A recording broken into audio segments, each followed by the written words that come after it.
In this tutorial, I'm going to show you from start to finish how we took this ordinary scene and turned it into this day versus night image in camera.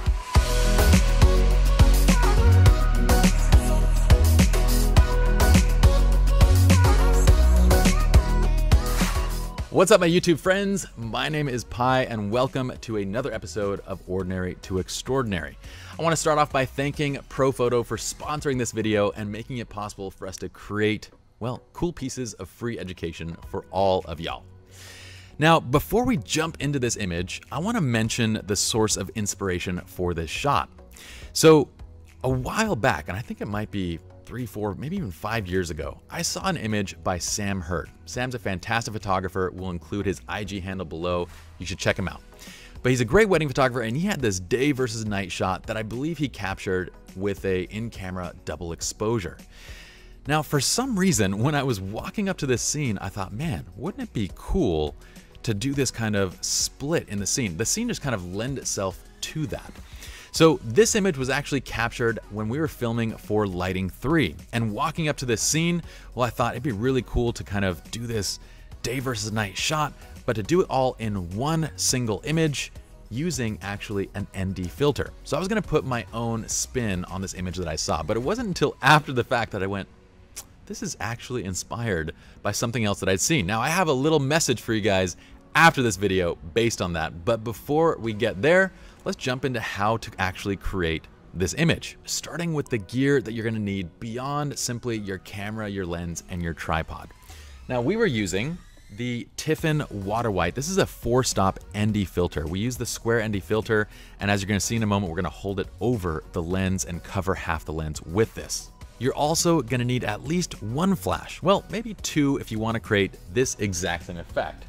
So we're using the Profoto A1s, and on top of them, we have the CTO gel, as well as a grid being used on the primary, and just no grid being used on that second light, which you're gonna see in just a moment. And for our lighting stand and cold shoe, we're using a standard Manfrotto Nano stand along with the Magmod cold shoe. Let's walk through this shot using our acronym CAMP from our lighting series education. What this means is when we walk into a scene, before you think about touching your flashes or doing anything else, I want you to think first to composition. That's the C. First, composition. What do we want our scene to look like? Where do we want the camera to be? What's the angle? What do we want our subjects to be doing? So for this scene, I envision kind of having the lines or these dots on the ground leading up to our couple. I placed BC and Taylor in the middle of this cul-de-sac in an area that is very low traffic. The cars that are passing through are going slow, and it's a safe spot for them to be without disrupting traffic. Next, in my mind, I want them to kind of hold hands over the center, but they're gonna be kind of looking in different directions, and we're essentially gonna split the middle of the frame, putting the more dramatic, darker side on BC's side, with the more bright and kind of natural side on Taylor's side to kind of fit this dark, dramatic look for him and a more bright and kind of soft look for her. We have the camera placed onto a tripod because it's gonna help in case we need a plate shot, which we actually did. You could do this handheld, but it's just easier in post if you do it, and we'll show you why in just a moment. Next, we move to the A, which is our ambient light exposure. This is where we essentially choose our intention with the scene. Do we want a dramatic image, which we would create by darkening the ambient light exposure and using more flash? Or do we want a more natural looking image where we would brighten the ambient light exposure and lower the flash power? So for this shot, our intention is rather unique because essentially what we need to do is we need to have her side be bright enough that we're not losing detail in the highlights, but his side be bright enough also that we're not losing shadows kind of in the dark areas, because we're gonna use that 4-stop ND filter over the frame. So we start with a baseline exposure of 1/200 of a second, f4 and ISO 100. Now that gives us this exposure here, which looks nice, but when we brought the ND filter over half the frame, remember this is a 4-stop ND filter, so we darkened the left side by 4 stops. And I noticed that 4 stops was a little bit too much. We actually had some shadow detail that was now being clipped. We also had room on the bright side of the frame for more information, meaning we could brighten the image without losing highlights. So that's exactly what we did. We actually brightened up the image by 1 stop in our ISO, going to 200 ISO. This kept the right side of the frame bright without blowing anything out, and it kept the left side of the frame dark enough without clipping or losing information in our shadows. Now, with our ambient light dialed in, this is where we would modify or add light to our scene. The first light that we start with is the main light, which is the light that we're using for BC. Now remember, this is a Profoto A1 with the grid and CTO on it. We're placing it directly to the left of BC and slightly behind him. The intention here is that we want the light to light him up and make him stand out of the scene, but we also want to retain our shadows. And that's why we're having him look to the left side of the frame while lighting from slightly behind him, so we can kind of retain that nice shadow and have almost a Rembrandt light pattern on that cheek on our side.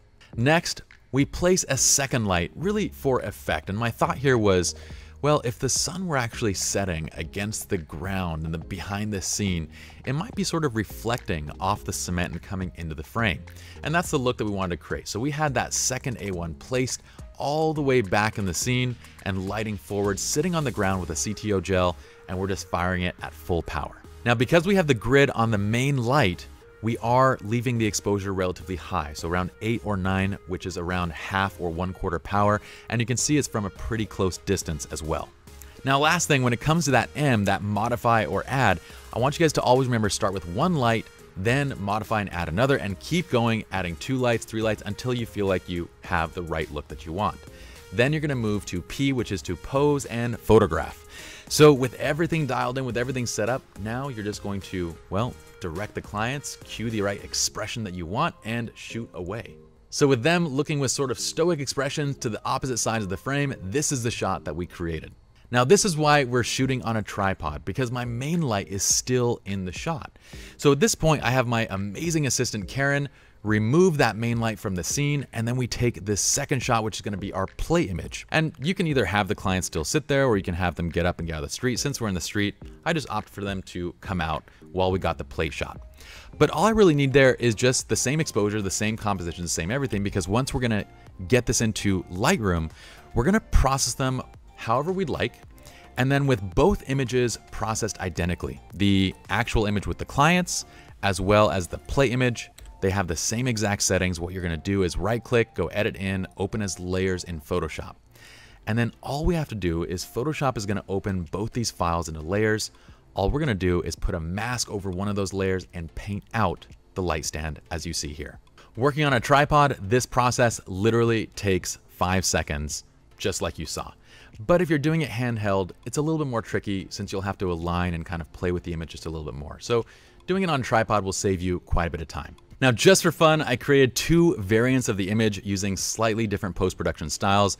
For one, I left it with a little bit more of a cool tone. For the other, I left it with more of a warm tone, and I also removed some of the stuff on the ground. So I just want to give you guys kind of 2 different ideas on how you could take this image in post. But that's how we created the shot. I hope you guys learned something in this tutorial, and this is the message that I'd like to share. All of us are inspired by other photographers and artists around us and in the industry. Stop being shy about sharing your sources of inspiration. Now, there's a difference between downright plagiarizing someone's work and drawing inspiration off of it. If you're a new photographer, don't be afraid to credit the sources that inspire you. As an artist, it's wonderful to see that other people gain ideas from the work that we create. And if you are an established professional at the top of your game who refuses to credit your sources of inspiration, then maybe it's worth thinking just for a moment about why you're so afraid to do so. Hope you guys enjoyed. If you did, please give us a like, subscribe to the channel, comment below what you guys would like to see next. And of course, if you like this content, then be sure to check out our new lighting series, Lighting 3 and Lighting 4 on srloungeworkshops.com. My name is Pi. I'll see you guys in the next video.